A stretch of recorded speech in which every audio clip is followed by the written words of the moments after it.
नमस्कार दोस्तों, स्वागत है आपका इस वीडियो में। हम लोग जानने वाले हैं बीटीएससी एएनएम कैडर को लेकर कि क्या कुछ आप लोगों के बहाली प्रक्रिया को लेकर जो नियमावली का कैडर है उसी को लेकर जो ऑफिशियली नोटिस है उन्हीं से हम लोग सारी अपडेट जानने वाले हैं कि क्या कुछ नया अपडेट है आप लोगों के बहाली प्रोसेस का, जो कि किस नियमावली का जो कैडर बना है उसमें क्या कुछ लागू किए जाएंगे, किस तरीके से इसका प्रोसेस होने वाले हैं। इन सारी बातों को हम लोग इस वीडियो में जानने वाले हैं, तो वीडियो के आप लोग लास्ट तक बने रहिएगा। आपको सारी जानकारियाँ मिलेंगे इस कैडर को लेकर, या जो नया बहाली आ रहा है उसमें भी क्या कुछ कौन से कैडर यूज किए मतलब कि अप्लाई होगा नियमावली को लेकर। और कुछ ऐसे भी ये विभाग है जिसमें कैडर का निर्माण अभी हुआ भी नहीं है। और वही यदि हम बीटीएससी की बात करें तो उसमें 18 के कैडर के अनुसार हाई कोर्ट ने बोले हैं बहाली का प्रोसेस पूरा करने के लिए।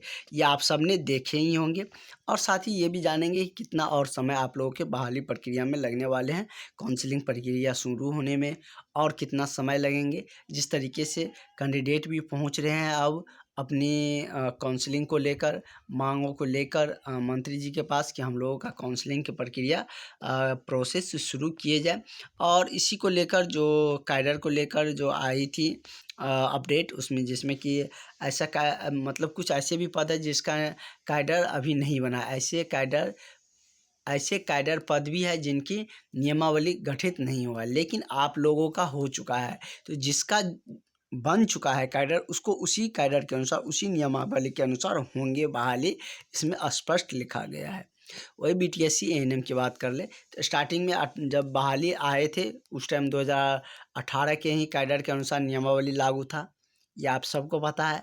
और हाई कोर्ट ने भी इसी को मान्य किया है, या ये आप सबने नोटिस में देखे होंगे कि हाई कोर्ट इसी कैडर को मान्य किया है। जो 18 वाले कैडर की नियमावली थे उसी को मान्य किया है। भले अब जो नियुक्तियां आ रहे हैं उसमें आपको नया कैडर के अनुसार 23 की नियमावली के अनुसार ही बहाली होंगे, जिसमें कि एग्ज़ाम पैटर्न रहेंगे। वहाँ पर आपको कोई गुंजाइश नहीं चलेंगे, ना तो आप कोर्ट जा सकते हैं नहीं कुछ कर सकते हैं, क्योंकि पहले से नियमावली बन चुका है। और उसके लिए आपको मेहनत करने होंगे, तैयारी करने होंगे, तभी आपको नई जो बहालियाँ हैं जो 3-4 महीना में सारा प्रोसेस का पूरा किए जाएंगे। तो और उसमें आप जॉब चाह रहे हैं कि हम 3-4 महीना में जॉब कर ले, तो आप लोगों को पढ़ना पड़ेगा। और आप लोग इस नंबर पर कॉल करके क्लास भी ज्वाइन कर सकते हैं, नोट्स भी आपको मिल जाएगा। और जैसे सिलेबस पूरा होंगे हम लोग टेस्ट सीरीज भी स्टार्ट करेंगे। तो आप लोग इस नंबर पर कॉल करके क्लास ज़रूर ज्वाइन कर लीजिए, व्हाट्सअप करके भी क्लास की इन्फॉर्मेशन सारे ले सकते हैं। तो जैसे कि इसमें आप देख सकते हैं कि उनसे इनमें सबसे पहले यह देखा जाएगा बहाली में कि संबंधित कैडर का नियमावली क्या है, मतलब कि नए को लेकर जो बहालियाँ आएंगे उसमें उसका कैडर क्या है। बीटीएससी 10,709 एएनएम की कैडर बन चुके हैं, उसको उसी कैडर के अनुसार बोले गए हैं बहाल करने के लिए। और उसी के अनुसार जब तक यदि सुप्रीम कोर्ट उसमें अलग डिसीजन नहीं देते हैं तो उसी कैडर के अनुसार बहाली करने पड़ेंगे। आप लोग निश्चिंत रहे, लेकिन समय लगेंगे। हो सकता है कि आयोग सुप्रीम कोर्ट के भी फैसला का इंतज़ार कर सकते हैं, क्योंकि कोर्ट के फैसला आने पर सारा चीज़ें बदल जाती हैं। अगर वो सारा प्रोसेस कर भी लिया रहेगा तो भी अगर कोर्ट का फैसला आते हैं तो उसको मान्य करना पड़ेगा, इसलिए वो हो सकता है कि और समय लेंगे और सुप्रीम कोर्ट के फैसला का वेट करेंगे। फ़िलहाल अभी सुप्रीम कोर्ट की जो सुनवाई है वो अभी तक एक भी हेयरिंग नहीं हुआ है, एक भी सुनवाई नहीं हुई है, उसके भी जानकारी हमने बता भी रखे हैं। इसमें क्या हुआ कि इसमें सबसे पहले यह देखा जाएगा कि संबंधित कैडर की नियमावली है मतलब क्या है, अथवा किसी का नियमावली नहीं भी है। नियमावली न होने पर उस स्थिति में सबसे पहले उसका पूर्व नियमावली का गठन किया जाएगा, उसके बाद नियुक्ति की प्रोसेस को पूरा किया जाएगा।